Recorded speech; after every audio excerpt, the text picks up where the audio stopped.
이제 인내와 위로의 하나님이 너희로 그리스도 예수를 본받아 서로 뜻이 같게 하여 주사 한 마음과 한 입으로 하나님 곧 우리 주 예수 그리스도의 아버지께 영광을 돌리게 하려 하노라. 그러므로 그리스도께서 우리를 받아 하나님께 영광을 돌리심과 같이 너희도 서로 받으라.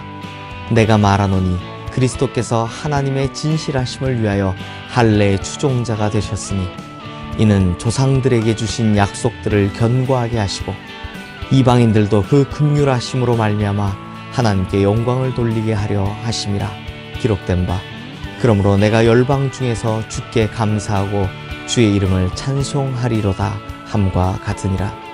또 이르되 열방들아 주의 백성들과 함께 즐거워하라 하였으니 또 모든 열방들아 주를 찬양하며 모든 백성들아 그를 찬송하라 하였으며 또 이사야가 이르되 이새의 뿌리 곧 열방을 다스리기 위하여 일어나시는 이가 있으리니 열방이 그에게 소망을 두리라 하였느니라. 소망의 하나님이 모든 기쁨과 평강을 믿음 안에서 너희에게 충만하게 하사 성령의 능력으로 소망이 넘치게 하시기를 원하노라. 로마서 15장 5절에서 13절 말씀. 아멘.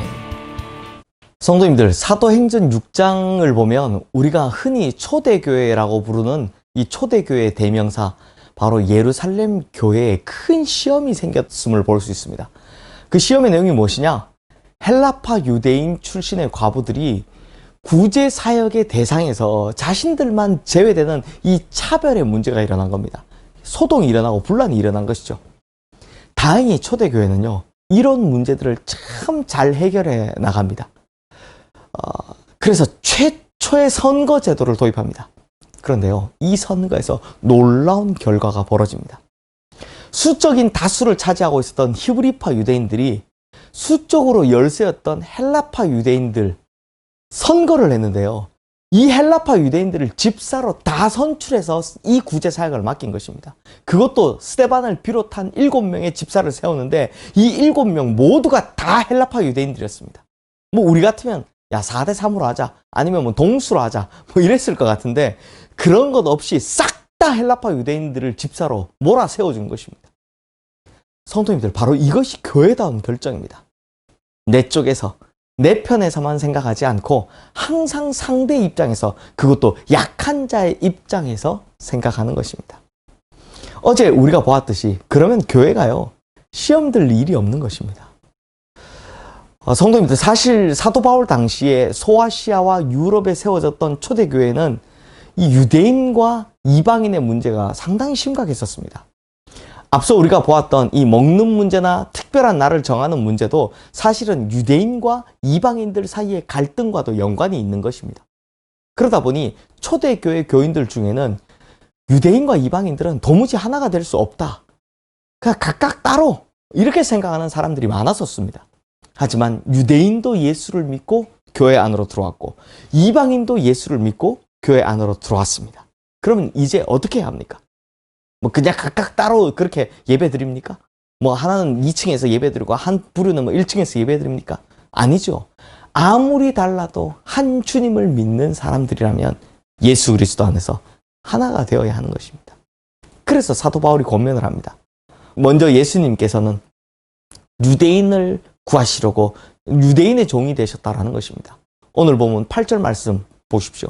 내가 말하노니 그리스도께서 하나님의 진실하심을 위하여 할례 추종자가 되셨으니 이는 조상들에게 주신 약속들을 견고하게 하시고, 이 말씀의 중간 부분을 세번역 성경으로 보면 그리스도께서는 하나님의 진실하심을 드러내시려고 할례 받은 사람들의 종이 되셨으니 라고 합니다. 즉 예수님께서는 할례 받은 사람들, 바로 유대인들을 구원하시고자 그들의 종이 되셨다라고 하는 것입니다. 또한 예수님께서는 이방인들을 구원하시려고 이방인들도 받아들이셨습니다. 오늘 본문 9절 말씀 이렇게 기록되어 있죠. 이방인들도 그 긍휼하심으로 말미암아 하나님께 영광을 돌리게 하려 하심이라 기록된 바 그러므로 내가 열방 중에서 주께 감사하고 주의 이름을 찬송하리로다 함과 같으니라. 이 말씀의 첫 부분도 역시 세번역 성경으로 보면 이방 사람들도 긍휼히 여기심을 받아서 하나님께 영광을 돌리게 하시려고 한 것입니다. 라고 합니다. 즉 예수님께서는 이방인도 긍휼히 여기셨다라는 것입니다.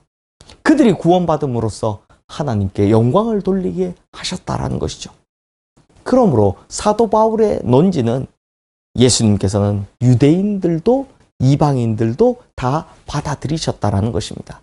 그렇기 때문에 본문 10절, 11절 말씀처럼 유대인과 이방인이 예수님 안에서 다 하나가 되어 하나님을 찬송하는 것입니다. 이것이 바로 예수님께서 하나 되게 하신 이유이자 뜻이고 이것이 하나됨의 결론인 것이죠. 바로 모두가 다 하나님을 찬송하는 것이죠. 그런데 성도님들, 초대교회에 비하면 우리는요, 이 한국교회는요, 다 같은 민족입니다. 한국교회 성도님들 사이에는 뭐 문화적인 차이나 배움의 차이가 막 극심하지 않습니다. 즉 당시 초대교회처럼 뭐 이방인과 유대인, 유대인과 이방인 이런 문화적인 갈등이 생길 여지가 적다는 것이죠. 그런데 초대교회보다 지금 우리가 더 많이 싸웁니다. 정말 이렇게도 많은 고소고발전, 또 교회 내부의 싸움이 많은 것을 보면 정말이지 초대교회 성도님들이 보면 혀를 찰 일이고 우리가 천국 가서 믿음의 선배들에게 그 앞에 섰을 때 얼굴을 들 수 없을 정도로 부끄러운 일입니다. 물론 사람들끼리 모인다면 갈등이 생기는 것 당연한 일이죠.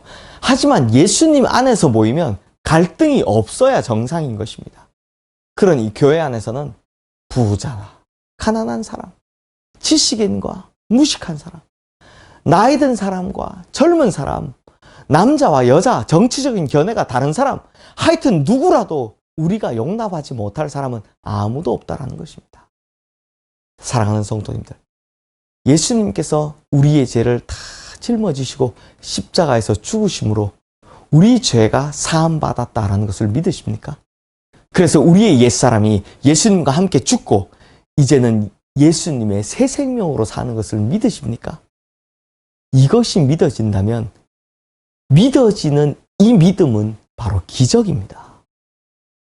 이 믿음은 오직 성령님께서 주셨기 때문에 사실 우리가 보지도 못한 이 진리가 믿어지는 것입니다. 그렇다면 성도님들, 우리 주님께서 교회를 하나 되게 하실 것, 이것도 믿으십니까? 즉, 이 하나 되게 하신다는 기적을 믿으십니까?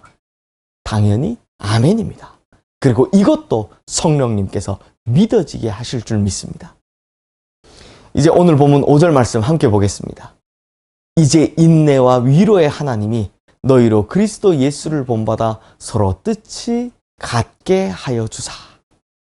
여기서 사도 바울이 하나님 앞에 붙여놓은 수식어가 있죠. 바로 인내와 위로의 하나님입니다. 왜 이렇게 붙여놨을까요? 교회가 하나됨에 있어서 우리가 예수 그리스도에게 본받아야 할 것은 바로 인내와 위로이기 때문입니다. 성도님들, 사단 마귀는요, 교회가 하나 되도록 절대로 그냥 놔두지 않습니다. 아마 사소한 문제도 우리를 흥분시키려 들 것이고 우리 눈에 비늘 씌우듯 성도들의 잘못되고 못난 모습만 계속 보게 할 겁니다. 그리고 속에서는 용암 폭발하듯 화가 치밀어 오게 할 것입니다.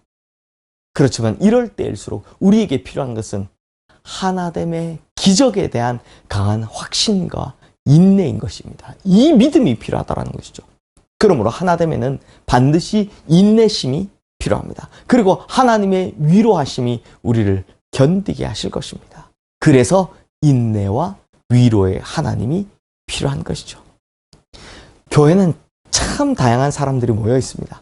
재산, 학력, 직업, 출신 지역, 정치적 견해 등등 정말 셀 수 없을 정도로 다 다릅니다. 외모도 다 다르죠. 그런데 이것은요, 자랑이자 큰 축복입니다. 그러나 오히려 하나가 되지 못하면 이 축복은 오히려 약점이 될 수 있다는 겁니다. 왜냐하면 한 번 문제가 생기면 크게 휘둘리기 쉽기 때문이죠.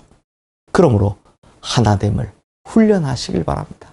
이건요, 그냥 결심한다고 되지 않습니다. 이것을 가능하게 하려면 정말 주님만 보고 인내와 위로의 주님만 보고 살아야 하는 것입니다.